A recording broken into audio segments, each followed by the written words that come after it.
A partir de este momento, las 4:27, las 3:27 en Canarias, la psicología toma las riendas del programa y ocupará los próximos 20 minutos. Comienza la terapia y ya saben ustedes que en esta sección demandamos su participación. Si tienen consultas de índole psicológica, no duden en marcar el 900-137-137 para que Sergio García se las responda en directo. El asunto de hoy es especialmente interesante por todo lo que conlleva y por el desconocimiento que le rodea. Hablamos de la cleptomanía. Sergio García, ¿qué tal? Muy buenas noches. Hola, buenas noches. Bienvenido. Muchas gracias. Muy buenas noches. Buenas noches. Seguro que el motivo del asunto no les pasa desapercibido a todos ustedes, amigos grillos, teniendo en cuenta los últimos acontecimientos ocurridos en la Comunidad de Madrid y las acusaciones de posible cleptomanía que han caído sobre Cristina Cifuentes a raíz del famoso vídeo del supermercado que todos hemos visto. Más allá de todo esto, hoy vamos a profundizar en este asunto, en esto de la cleptomanía, Sergio, que es un trastorno realmente, ¿no? Sí, tenemos que pensarlo desde el trastorno. Por lo tanto, cleptomanía va a querer decir clepto, que hay un robo, y manía, una obsesión, una locura. Por lo tanto, pues se trata de una compulsión hacia el robo, no es cualquier cosa. De hecho, hay una película en la que pone de manifiesto a las mil maravillas, ¿no? Sí, en Marnie la ladrona de Hitchcock se ve claramente cómo la protagonista pues se tiene que ejecutar este acto porque siente primero una angustia y cuando lo realiza pues hay una calma. Por lo tanto, lo tenemos que enmarcar siempre dentro del trastorno obsesivo compulsivo y esta película refleja al 100% lo que ocurre con estos pacientes. Claro, entonces, así a bote pronto, por lo que estás comentando, un ladrón no necesariamente es un cleptómano. Exacto, tenemos que diferenciar siempre un ladrón de un cleptómano. Cuando existe un cleptómano está enmarcado dentro del trastorno obsesivo compulsivo y por lo tanto pues es un padecimiento psíquico, hay una compulsión al robo. No se persigue enriquecerse, sino que lo que se hace es que se roban cosas que tienen un valor insignificante y que incluso van a ser poco útiles, pero uno al hacerlo lo que ha sucedido es que ha bajado su nivel de angustia. Por lo tanto, lo que podemos ver es que después hay un remordimiento y que esos enseres que uno ha robado, pues al final o bien los devuelve o bien los regala y no era una necesidad, por lo que un ladrón y un cleptómano son muy diferentes. O sea, que es una forma, digamos, de calmar la ansiedad que le provoca a uno ver esos productos u objetos en un supermercado o en una tienda. Exacto. Cuando uno tiene un trastorno obsesivo compulsivo, y eso sí que seguramente habrá muchos oyentes que habrán tenido algún familiar con TOC o que ellos mismos lo realizarán, ¿qué sucede? Y es que para calmar mi angustia hay veces que me tengo que lavar las manos 10 veces, hay veces que me tengo que subir el calcetín 5 veces, que ahora contándolo así pues puede parecer paródico, pero claro, es un drama y es una tragedia para aquel que lo sufre. Bueno, pues con la cleptomanía es parecido. Uno va al supermercado y tiene que realizar ese acto para encontrarse mejor y bajar su nivel de angustia. Ya saben ustedes, si tienen a lo mejor algún familiar o ustedes a lo mejor sufren algún TOC, algún trastorno obsesivo compulsivo, pueden llamar al 900-137-137 y nos lo cuentan, o a lo mejor conocen a alguien que ha sufrido o sufre ese trastorno de la cleptomanía. Llámenos al 900-137-137. Decimos, por tanto, que está dentro de los patrones típicos del TOC, Sergio. Sí, es una variante de este trastorno. En el TOC se dan la presencia de sentimientos, de pensamientos que son involuntarios y que sin embargo se le imponen al paciente pues como si fuese lo más importante de su vida, y el paciente, aunque intenta gestionarlos, aunque piensa que va a poder con ellos, finalmente es más fuerte esa imposición de ese sentimiento, de ese pensamiento, de esa angustia, que su propia voluntad. Luego se da en él pues una se da en él una lucha entre estas dos características. Luego es necesario que en consulta le demos fuerza a esa gestión de esos pensamientos, de esas emociones, para saber un poco qué es lo que quieren decir, por qué acuden a mí sin darme cuenta, qué sentido tienen en mi vida. Una vez que yo puedo adquirir otro tipo de patrones de pensamiento y un poco también ver el sentido de esto que me está sucediendo, pues todo se atenúa y comienza la mejoría. ¿Y tenemos estadísticas? ¿Es frecuente que lleguen personas con estos síntomas a la consulta? Pues mira, en este caso no es tan frecuente, solamente el 0,6% de la población lo tiene. Yo, por ejemplo, en consulta puedo tratar a un cleptómano una vez al año, es decir, que no es de las cuestiones que más acuden a nosotros. También muchas veces porque da vergüenza y porque cuesta mucho reconocerlo, hasta que uno no ha sido pillado, o en ocasiones lo que sucede es que cursa con bulimia, que también tiene que ver con el control de los impulsos. Entonces, hasta que el paciente, la angustia no ha sido incrementada y no ha visto que su calidad de vida ha sido mermada, es difícil que pida ayuda. Por lo tanto, no es de los trastornos donde más requieren de nuestra ayuda.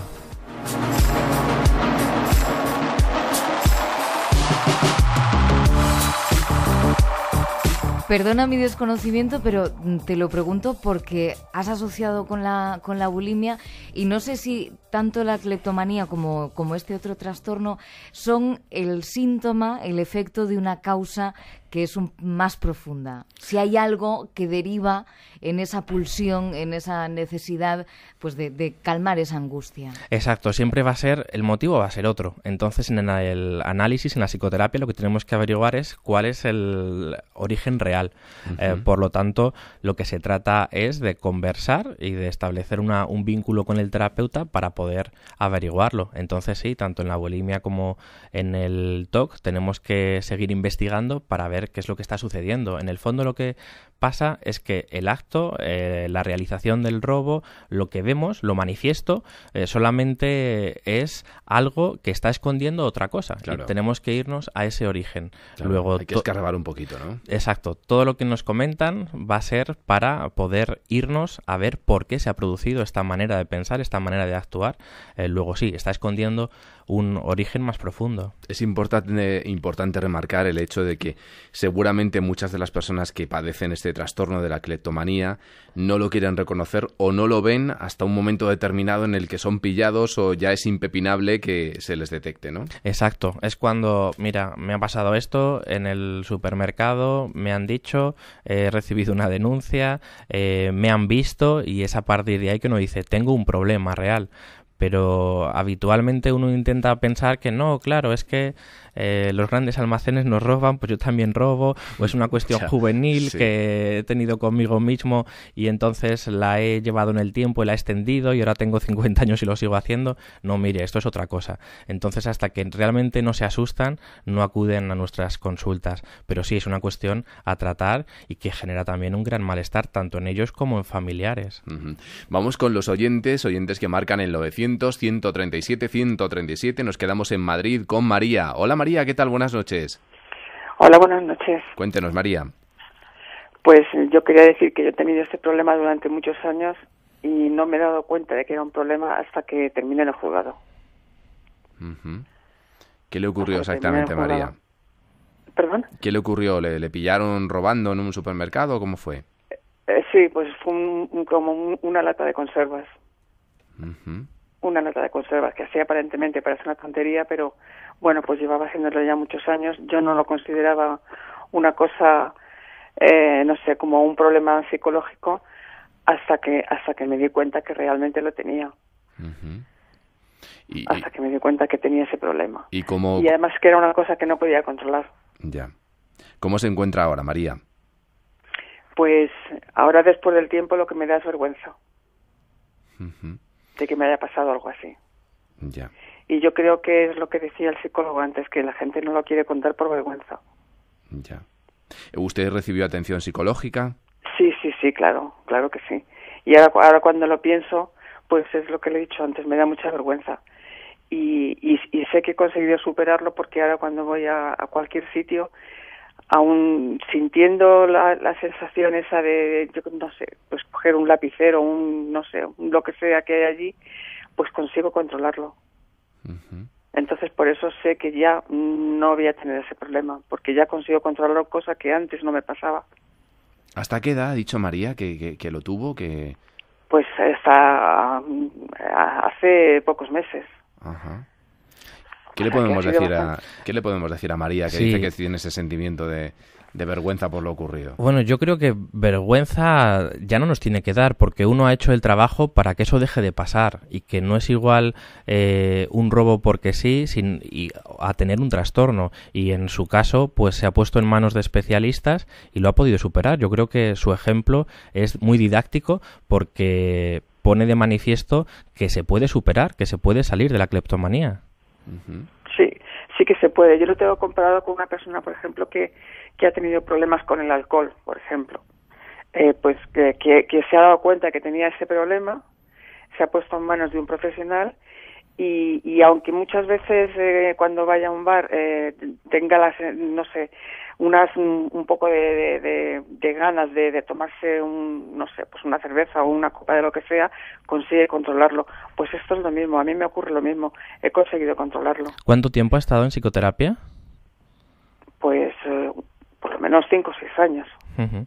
Es decir, ha sido bastante tiempo, sí. ¿Y ha sido para tratar la cleptomanía o para tratar más cosas? Ha sido para tratar más cosas. Y eso salió, me costó mucho trabajo decírselo al psiquiatra y al psicólogo, porque sentía mucha vergüenza. Ya. Pues felicidades por el trabajo que ha hecho. Sí, enhorabuena, porque es muy valiente, María, por haber dado el paso y haber consultado con los especialistas y haber recibido la ayuda. Un abrazo muy fuerte, María. Muchas gracias. Gracias, muy buenas noches. Bueno, importante esto, y también fundamental el hecho de que muchos de estos pacientes, muchas de las personas que sufren cleptomanía, tienen ese sentimiento de culpa, de vergüenza, y no se atreven, ¿no?, a dar el paso.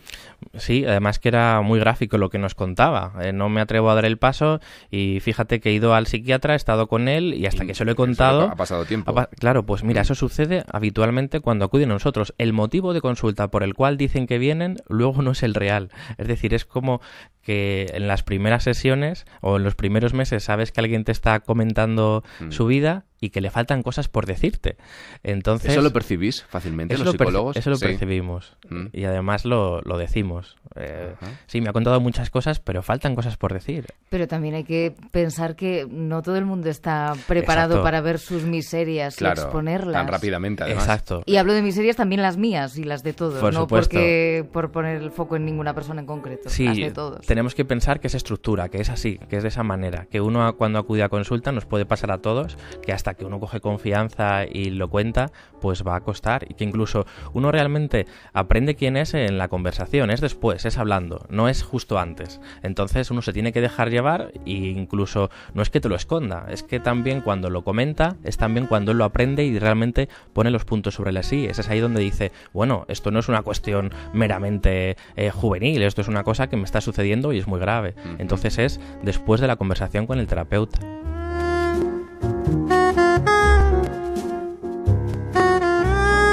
Con respecto al género, ¿se da más en hombres? ¿Se da más en mujeres? Se da más en mujeres, se da 3-1 más mujeres que hombres. Entonces también está relacionado con cierta ansiedad, y como está relacionado también con las compras, y ellas suelen hacerlo en mayor medida, pues la estadística para ellas es superior. A la hora de enfrentarse a un juicio, ¿esto puede ser un atenuante? Sí, sí lo es, porque como decíamos al principio, no es lo mismo que uno robe por un motivo determinado a que uno tenga un trastorno psicológico y tenga que ejecutar este acto para reducir su ansiedad. Entonces, cuando uno lo consigue enmarcar dentro de un padecimiento psíquico, evidentemente en el juicio es diferente. Quiero suponer que hay pasos previos al robo, ¿no? Que hay como algún... no sé, ritual de liberación de esa angustia, no sé si existen fases. Sí que existen fases. Mira, en un primer momento hay un potente impulso de robar objetos que no van a ser necesarios. Después lo que sucede es que hay un sentimiento de placer o gratificación durante el robo, que es como, lo he conseguido, ya lo he hecho, no me han pillado, ¿no? Entonces ahí hay cierta gratificación. ¿Hay placer antes de pasar por la caja o no? Hay placer justo cuando ya uno se da cuenta de que no le han pillado. Exacto. Vale. Es ahí donde sube la gratificación. Ya. Vale. Al principio es angustia, lo consigo, y después cuando uno se da cuenta de que no le han pillado... Paso por el arco, no me pillan... Y ahí sube, dice, oye, lo he conseguido. Y luego viene el sentimiento de culpa. Exacto. Ahí ya tengo remordimiento y sentimiento de culpa. Y fíjate cómo he hecho esto, y con mi edad, y si me hubiesen pillado, y ahora fíjate que he sustraído una cosa que a lo mejor era necesaria, y por qué haré yo estas cosas, y algo me sucede y no sé muy bien el qué. Entonces, podemos pensar de esa manera que se da una espiral de un sentimiento que va a ser angustia, gratificación y culpa. De tal manera que sí, sigue unas fases determinadas, hay una espiral y el paciente finalmente dice, algo me está sucediendo, necesito ayuda.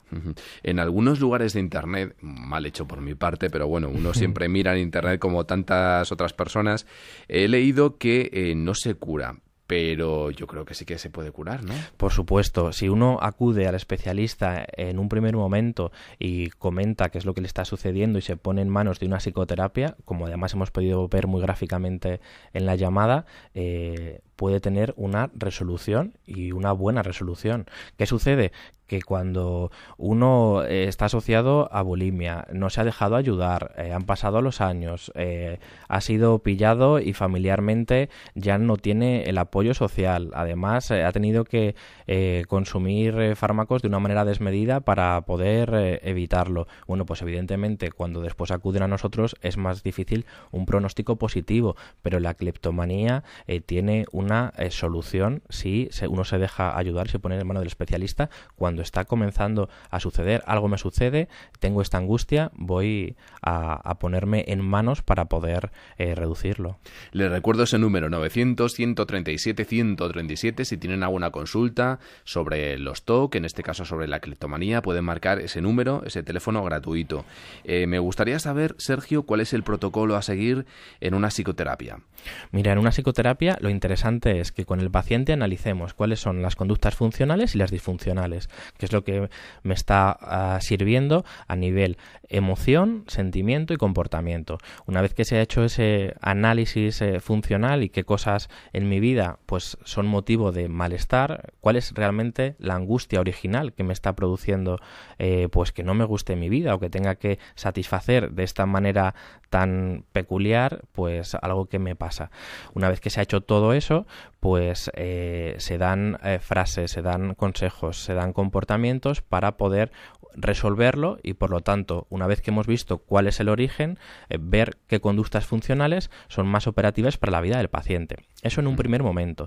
En el caso cuando hay mucha gravedad, lo que se recomienda también es llevar un acompañante terapéutico. Y esto sucede en muchas ocasiones en las adicciones, pero en la cleptomanía también puede ser necesario. ¿Y esto qué quiere decir? Bueno, pues que en un primer momento tiene que salir a la calle con alguien para que no se ejecute el robo, para que se sienta seguro, para que su autoestima no esté tan mermada, de tal manera que se va a sentir acompañado y no se va a realizar el acto de la cleptomanía. Una vez que todo esto ha comenzado a mejorar, evidentemente el acompañante terapéutico se reduce y se quita. Hemos de decir, esto te lo pregunto, si una persona, por ejemplo, en el caso, vamos a mencionar este caso, en el caso de Cristina Cifuentes, un político, un responsable político, a lo mejor un responsable de cualquier otro tipo, una persona en su día a día, no sé, si uno sufre cleptomanía, lo lógico es que se ponga en manos de alguien, ¿no? Pero esto no le impide a uno ejercer una profesión normalizada. No, si tú eres cleptómano puedes seguir siendo periodista. Si yo soy cleptómano puedo seguir siendo psicólogo. Me tengo que poner en manos de un especialista. Eso es lo interesante. No tengo por qué abandonar mis funciones laborales. Es más, si lo abandono todo por este padecimiento, también un poco le pongo demasiada artificialidad y me quito de mi entorno, que también me va a ayudar. Entonces, el trabajo, lo que nos sucede a todos es que nos ayuda a ordenarnos. Por lo tanto, uno, frente a la cleptomanía, lo que tiene es que iniciar un tratamiento psicológico. Nunca tiene que dejar, en principio, sus funciones de responsabilidad laboral, porque eso no va a ayudar en la mayoría de los casos. Claro, decía María, la oyente que ha llamado hace un momento, que ya ha estado unos cuantos años, creo que decía 5 años con este tratamiento. Lo normal, más o menos, la duración aproximada o varía en función del tipo de paciente. Varía en función del tipo de paciente y de los trastornos asociados que pueda atraer, pero 5 años para una cleptomanía pura sería quizás demasiado. ¿No? Con un año y medio se podría atender perfectamente. Entonces cada caso es diferente y tendríamos que verlo, pero siempre pensando en que con el tratamiento ambulatorio se va a poder resolver sin tener que internarse en ningún lugar, por lo menos a priori, a no ser que fuese una cuestión de mayor gravedad. Ajá. Bueno, pues aprendemos muchas cosas aquí en la terapia, en el Canto del Grillo. La verdad es que es una gozada aprender estos asuntos que, en fin, nos preocupan a todos, y ya saben ustedes, si a lo mejor han podido padecer o han padecido o sufren o conocen a alguien que haya experimentado estos síntomas, que crean que puede tener cleptomanía, lo más idóneo, lo ideal es que se ponga en contacto con algún especialista que le ayude, que le eche una mano, ¿no? Y que hay veces que, en fin, nosotros no lo vemos, pero a lo mejor hay una persona de nuestro entorno, Sergio, que puede empujarnos y ayudarnos a dar el paso. Siempre tenemos figuras a nuestro lado que son positivas para nosotros y nos dicen, mira, por aquí, este es el camino. Entonces hay veces que nos tenemos que dejar guiar de nuestros seres queridos que están ahí, que a veces ven algo más que nosotros. Ajá. Por lo tanto, yo creo que está muy bien tener esa visión de esperanza y de pensar que se puede superar y por lo tanto pues tiene que ser atendido porque es un padecimiento que genera mucho sufrimiento. Uh-huh. Bueno, y la verdad es que importantísimo quienes superen y quienes no lo superen. En cualquier caso hay que decir que esto es un trastorno, que esto no debe generar una culpa, un sentimiento de culpa, que es lógico que dentro de lo que es el proceso uno lo experimente, pero en fin, que luego si uno se trata y demás, pues no tiene por qué experimentarlo y no tener ese sentimiento de vergüenza. Claro, yo creo que la vergüenza es que cuando uno tiene estas cuestiones, el no recibir ayuda, el no dejarse ayudar, eso sí que es comprometedor y no, sin embargo, algo me está sucediendo y lo resuelvo. Sergio García, nuestro psicólogo aquí en el Canto del Grillo, gracias por haber estado con nosotros y te esperamos aquí en la terapia dentro de 15 días. Estoy encantado, gracias a vosotros. Gracias, Sergio. Hasta luego.